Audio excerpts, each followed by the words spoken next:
Conseil des ministres s'est réuni ce mercredi 12 septembre 2018 sous la présidence de M. Patrice Talon, président de la République, chef de l'État, chef du gouvernement. Les décisions ci-après ont été prises. Au titre des mesures normatives, création, attribution et composition du comité chargé de la coopération muséale et patrimoniale entre le Bénin et la France. Le 26 août 2016, le Bénin a officiellement porté devant la République française une requête visant la restitution des biens culturels issus du patrimoine national et se trouvant dans plusieurs musées et collections français. Ces biens sont pour notre pays d'une valeur historique, spirituelle et culturelle inestimable et participent de son identité. À la suite de cette démarche, des pourparlers ont eu lieu au haut niveau entre les autorités des deux pays. En vue de conduire le processus, le présent comité a été mis sur pied et est composé de personnalités de grande réputation dans le domaine. Ce comité a pour mission de définir avec la partie française le cadre de partenariat et les modalités de circulation et de restitution temporaire ou définitive des œuvres culturelles du Bénin en France, de convenir des modalités de réalisation d'un inventaire exhaustif des œuvres et des biens culturels concernés. Conditions d'ouverture et de déroulement des enquêtes techniques sur les accidents et incidents d'aviation civile au Bénin. Le Conseil des ministres a adopté ce décret qui définit les modalités d'enquête sur les accidents et incidents d'aviation civile survenus sur le territoire ou dans l'espace aérien béninois. Cette compétence s'exerce également en dehors du territoire ou de l'espace aérien national lorsqu'un accident ou un incident survenu sur le territoire ou dans l'espace aérien d'un autre État implique un aéronef immatriculé en République du Bénin ou exploité par une entreprise ayant son siège ou son principal établissement sur le territoire béninois et si cet État n'ouvre pas d'enquête technique et quand un accident ou un incident survenu en dehors de tout territoire ou espace aérien national implique un aéronef immatriculé en République du Bénin ou un aéronef dont l'état d'immatriculation n'ouvre pas d'enquête technique si cet aéronef est exploité par une entreprise ayant son siège ou son principal établissement sur le territoire de la République du Bénin. Notre pays se conforme ainsi aux normes internationales auxquelles il a souscrit afin de finaliser le processus de mise en place du Bureau Enquête et Accidents. Par ailleurs, le Conseil des ministres de ce jour a adopté les décrets portant nomination des membres du Conseil d'administration du Fonds de développement de l'artisanat et approbation des statuts du Bureau béninois du droit d'auteur et des droits voisins du BEDRA. Au titre des communications, les dossiers ci-après ont été approuvés. Institution d'un programme national de soins palliatifs. Les soins palliatifs et l'accompagnement subséquent s'adressent aux malades en tant que personne humaine, à sa famille et à ses proches, aussi bien à domicile qu'en résidence hospitalière. Les besoins de soins palliatifs sont de plus en plus manifestes dans notre pays, mais l'état des lieux révèle que les initiatives et le dispositif existant en la matière sont parcellaires et peu efficaces. L'institution d'un programme national permettra donc de renforcer toutes les actions en cours de manière à les rendre plus cohérentes et intégrées dans la perspective de durabilité et de pérennité. Le programme vise à soulager la douleur et à améliorer la qualité de vie des malades atteints de cancer et d'autres pathologies graves pour lesquelles l'espoir d'une guérison à court ou à moyen terme ne peut être envisagé. Pour la mise en œuvre, l'État procédera à la construction d'unités de soins dont il assurera le fonctionnement et les charges. Ce faisant, et conformément au principe de la couverture sanitaire universelle, toute personne, quels que soient ses revenus, quel que soit son âge ou la pathologie dont elle souffre, pourra avoir accès à ces soins palliatifs contre une symbolique contribution mensuelle à la portée de tous. Redéploiement du personnel des directions des infrastructures et de l'équipement du secteur de l'éducation au sein du ministère du cadre de vie et du développement durable. En vue de réorganiser le secteur de la construction des infrastructures scolaires et universitaires et pour standardiser la qualité et la durabilité des dites infrastructures, le gouvernement a mis en place l'Agence pour la construction des infrastructures du secteur de l'éducation assise. Celle-ci regroupe en son sein les fonctions assumées par les directions des infrastructures et des équipements des 3 ministères du secteur de l'éducation. Avec le démarrage des activités de l'agence, les personnels des directions concernées seront très peu sollicités. Aussi, mu par le souci de la gestion rationnelle des personnels de l'État, le Conseil des ministres a-t-il décidé de mettre à la disposition du ministère du cadre de vie et du développement durable pour emploi la trentaine de cadres concernés. Financement du plan d'action prioritaire découlant de la restructuration de l'Agence de promotion des investissements et des exportations APIEX. La restructuration de l'APIEX a généré le besoin de financer ces activités prioritaires afin de lui donner plus de visibilité. Il s'agit de la mise en œuvre d'un plan d'assainissement du personnel existant et le recrutement du personnel technique indispensable pour faire face aux nouvelles fonctions de l'agence, le renforcement du système d'information et de gestion des opérations, l'aménagement du nouvel immeuble devant abriter son siège, le recours à diverses consultances dans le cadre de la gestion des opérations, la mise en œuvre du plan d'action 2018 de l'indice Doing Business validé par le comité interministériel de promotion des investissements et l'étude et le démarrage des travaux de viabilisation de la zone économique spéciale de Sémé. Ce faisant, l'APIEX pourra jouer efficacement son rôle de guichet unique en charge de l'accueil, de l'orientation et de l'accompagnement des investisseurs et des exportateurs du Bénin. C'est pourquoi le Conseil des ministres a autorisé la mise à disposition des ressources nécessaires à cette fin. Poursuite du partenariat avec l'Association pour la chirurgie orthopédique et traumatologique sans frontières de France. Ce partenariat, démarré en 2009, est une coopération dans le domaine de la santé.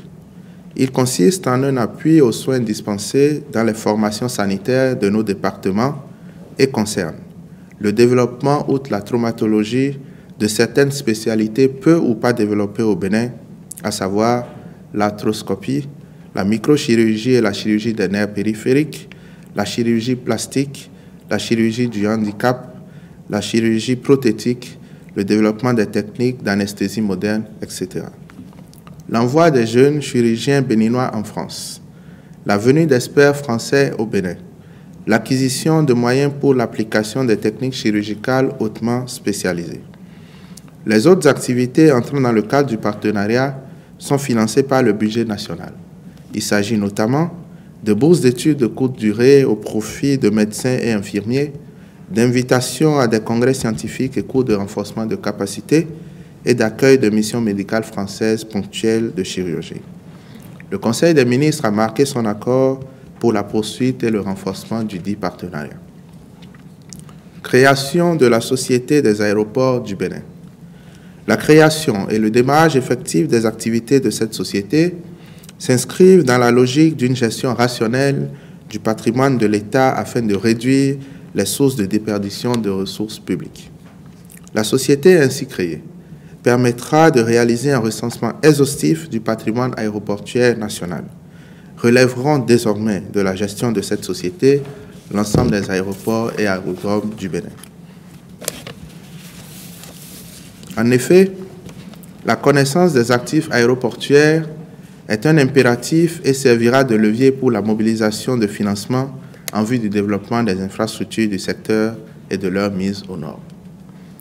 Au titre des rencontres et manifestations internationales, le Conseil des ministres a autorisé la participation de notre pays à la 15e édition du Salon international de l'artisanat de Ouagadougou, CIAO, au Burkina Faso, du 26 octobre au 4 novembre 2018. Au colloque en droit et politique publique agroalimentaire à Québec, Canada, du 25 au 27 septembre 2018, à la 5e édition de l'Agri-Forum, intitulé « Transformation agricole, le défi africain à Libreville au Gabon, les 18 et 19 octobre 2018 », à la réunion des secrétaires généraux des grandes chancelleries d'Afrique francophone, subsaharienne et de France à Paris, du 8 au 10 octobre 2018, ainsi que l'organisation à Cotonou de l'atelier régional de restitution et de capitalisation sur la migration, les changements climatiques et l'environnement les 27 et 28 septembre 2018 et de la conférence régionale de partage des connaissances du programme Mieux les 2 et 3 octobre 2018, puis l'organisation de l'édition 2018 de la Semaine du numérique au Bénin. Je vous remercie.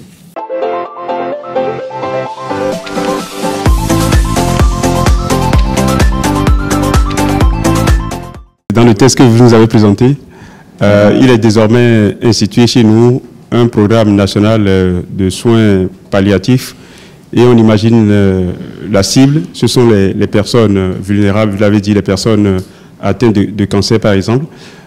La question est de savoir ce que, dans le concret, cela va apporter cette réforme. Bien, il est de la responsabilité de l'État de veiller sur l'ensemble de ses citoyens, notamment sur les plus vulnérables. Et nous savons tous que dans notre pays, plusieurs de nos concitoyens, parfois atteints de maladies pour lesquelles la guérison est difficile, souffrent, surtout en phase terminale. Et les soins palliatifs sont destinés à soulager la douleur de ces patients-là et surtout à améliorer leurs conditions de vie, ce qui participe également à soulager la peine, la détresse de leurs proches et de leurs familles. Nous savons tous que le coût des soins est parfois exorbitant pour les familles béninoises et c'est pour cette raison que le gouvernement a pris la décision de financer la prise en charge de ces soins palliatifs au profit de tous nos concitoyens atteints de maladies pour lesquelles la guérison est plutôt difficile. Et donc, pour la mise en œuvre de ce programme, le gouvernement va mettre en place plusieurs unités qui vont être des unités de prise en charge de ces malades-là, et ceci pour un montant totalement dérisoire qui, pour l'instant, est fixé à 1 000 francs CFA par mois, qui est une contribution symbolique, en sachant que ce sont des soins qui coûtent énormément d'argent, mais que le gouvernement a décidé, pour le bonheur des familles béninoises, de contribuer à soulager leur peine. Bonsoir, Monsieur le ministre. Il y a des questions dans le compte rendu de la création du comité chargé de la coopération muséale et patrimoniale entre la France et le Bénin. J'aimerais savoir si cela signifie qu'un grand pas est en train d'être franchi vers la détermination du chef de l'État de ramener au pays les biens culturels du Bénin. Bien. La mise en place de ce comité, qui est chargé donc de la coopération patrimoniale et muséale entre le Bénin et la France, est une réponse institutionnelle à la décision qui a été prise par le président Macron de confier à Bénédicte Savoy et à Felwine Sarr la conduite du processus de restitution des biens aux pays africains qui en ont fait la demande. Et vous savez tous qu'en la matière, le Bénin a le leadership et que le président de la République est le champion sur cette question. Et donc, il était nécessaire qu'au niveau béninois, nous puissions mettre en place un comité composé de personnes de grande renommée pour être l'interlocuteur de la partie française dans ce processus que nous avons enclenché depuis 2016. Il est également envisagé dans le cadre du programme d'investissement que nous avons mis en route, qui consiste entre autres en la construction de plusieurs musées ici au Bénin, musées aux normes et standards internationaux. Il est envisagé de la coopération muséale qui passera par les prêts d'objets, de la restitution définitive ou temporaire, des échanges en tout cas de biens, de pièces, de collections. Et donc, pour prendre en main tout cela, il a été important pour nous de mettre en place ce comité qui est présidé par un de nos concitoyens qu'on ne présente plus, Noureini Tidjani Serpos, qui est un ancien de l'UNESCO et qui est composé de personnalités de haut rang et qui a pour mission, entre autres, de conduire la discussion jusqu'à la mise en œuvre effective de cette démarche, la concrétisation de cette volonté du président de la République et du gouvernement du Bénin de ramener chez nous ces patrimoines, ces biens culturels qui nous appartiennent et qui font partie intégrante de notre identité et de notre richesse culturelle.